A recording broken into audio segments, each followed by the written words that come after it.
Olá, pessoal! Darei início agora a mais uma apresentação da amostra de trabalhos da quarta semana da Engenharia do campus do Mucuri, com o tema Pandemia, adaptações promissoras no ramo da engenharia.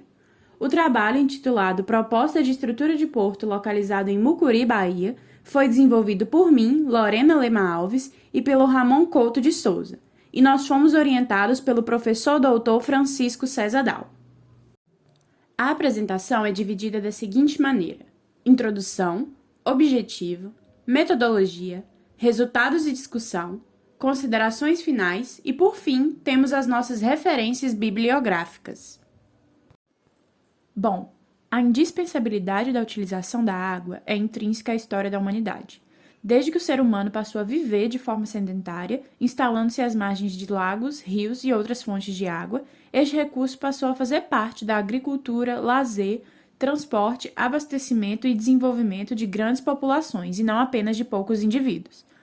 A literatura apresenta que o desenvolvimento de novas ferramentas e embarcações possibilitaram aos europeus a realização de viagens marítimas mais longas, adquirindo assim novas rotas de comércio, o que facilitou o acesso a matérias-primas, levando a uma maior receita e desenvolvimento de algumas nações do continente europeu.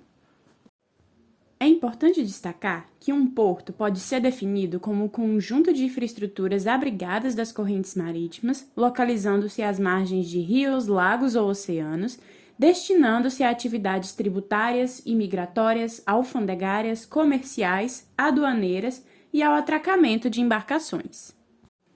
O descobrimento do Brasil é atribuído à busca por rotas marítimas comerciais, sendo que a relação entre Portugal e a colônia era feita em ancoradouros naturais que serviam como portos para trânsito de mercadorias e de pessoas.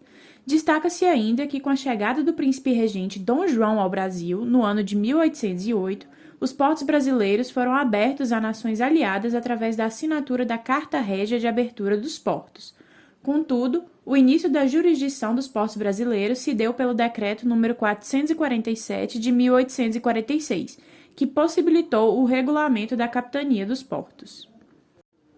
Dessa maneira, a Lei nº 8.630 de 1993, atualizada pela Lei nº 12.815 de 2013, foi introduzida de modo a transferir para o setor privado atividades de gestão e exploração dos portos, melhorando assim o desempenho e fluxo dos terminais.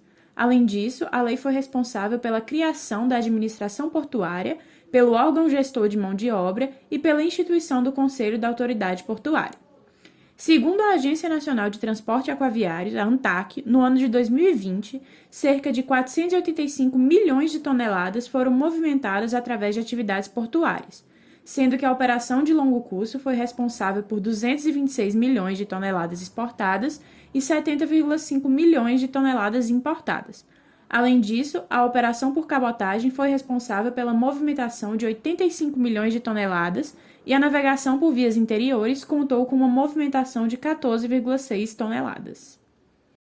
Neste contexto, o presente trabalho objetiva apresentar a proposta de uma estrutura portuária localizar-se em Mucuri, visando atender a região do sul da Bahia, possibilitando assim o desenvolvimento e inserção da região no mercado internacional.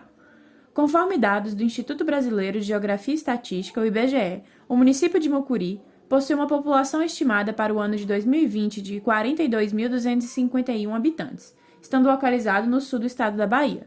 Além disso, apresenta o Produto Interno Bruto per capita de R$ 46.974,21, com Índice de Desenvolvimento Humano Municipal, IDHM, de 0,665. A região do sul da Bahia é formada pelos municípios de Mucuri, Nova Viçosa, Ibirapuã, Lagedão, Medeiros Neto, Caravelas, Teixeira de Freitas, Alcobaça, Vereda, Itaém, Jucuruçu, Itamaraju e Prado, e possui o turismo como a principal fonte de renda, principalmente nas regiões litorâneas, além do setor industrial, principalmente na região sul, através da produção de papel e celulose no município de Mucuri, que se destaca também pelo segmento metal-mecânico, principalmente em manutenção de máquinas.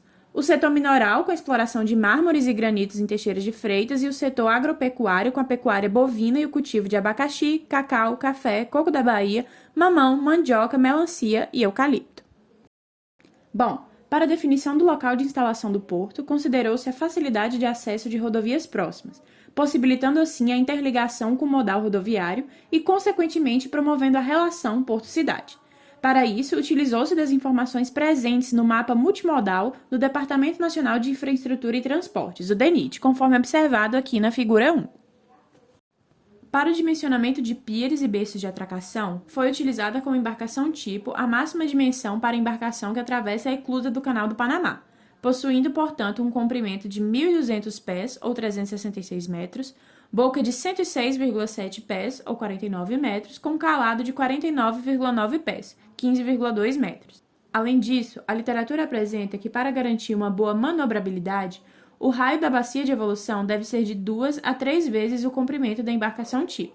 Dessa maneira, visando garantir uma maior facilidade na realização de manobras, para o presente trabalho, a bacia de evolução foi dimensionada com um diâmetro de 4 vezes a dimensão do comprimento da embarcação tipo.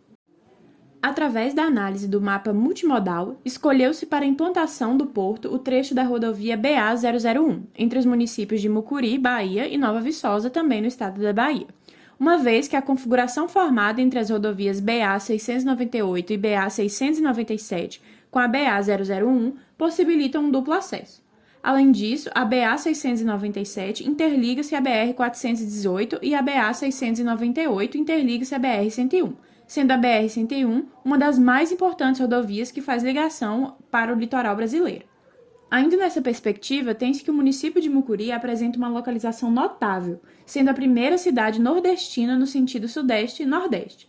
O local escolhido para a implantação do porto possui uma área terrestre total disponível de 140 mil metros quadrados, conforme pode ser observado aqui na figura 2. Aqui na figura 3, temos a estrutura portuária proposta, com as suas estruturas identificadas com os números de 1 a 15. Conforme descrito por Alfredine Arazaki em seu livro Obras e Gestão de Portos e Costas, uma estrutura portuária deve ser dotada de um acesso terrestre, visando facilitar o acesso de cargas e passageiros. Sendo assim, aqui no número 1, nós temos a entrada de acesso ao porto através da BA-001. Aqui no número 2, nós temos a entrada e controle de acesso, servindo como guarita e checagem de acesso às instalações portuárias. Alfredine Arazaki destaca ainda a relevância do correto dimensionamento das áreas de armazenamento, uma vez que a delimitação incorreta dessas áreas pode dificultar o armazenamento de contêineres, de forma eficiente. Dessa maneira, o porto projetado contém duas áreas de contêineres, nomeadas de área sul e área norte, representadas pelos números 3 e 4. Cada área possui capacidade para 300 contêineres. Além disso, o porto projetado também possui 4 galpões para armazenamento de cargas, sendo essas identificadas dos números 5 ao 8. Aqui no número 9, nós temos um depósito para maquinário e equipamentos. Já no número 10, o setor administrativo, com atividades relacionadas à logística e operação, além da comunicação com as embarcações que farão o uso do porto. Aqui no número 11, nós temos a área destinada ao armazenamento de combustível utilizado no abastecimento das embarcações.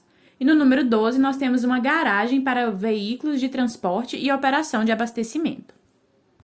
Um pier de 300 metros de extensão, representado aqui pelo número 13, faz a ligação entre o cais e a estrutura terrestre do porto. Já o número 14 representa a área de apoio para a operação de atracação. E o número 15, o próprio berço de atracação, onde acontecem as operações de embarque e desembarque e carga e descarga de mercadorias. O acesso ao porto por via marítima é chamado de anteporto e atua como um delimitador da entrada do porto, devendo ser limitado por boias e sinalização adequada. É importante destacar que a bacia de evolução destinada à manobra de navios possui 732 metros de raio.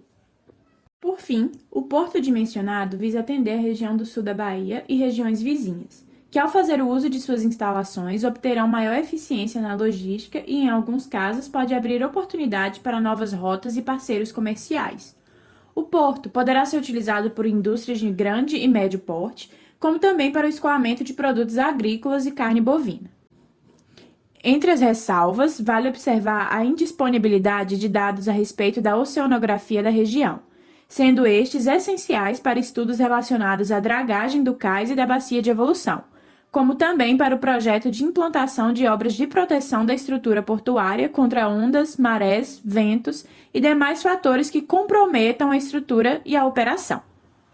Então, pessoal, essa foi a nossa apresentação. Estamos à disposição para qualquer esclarecimento ou questionamento que se faça necessário. Essas foram as referências bibliográficas utilizadas na nossa apresentação. Muito obrigada por terem nos assistido até aqui.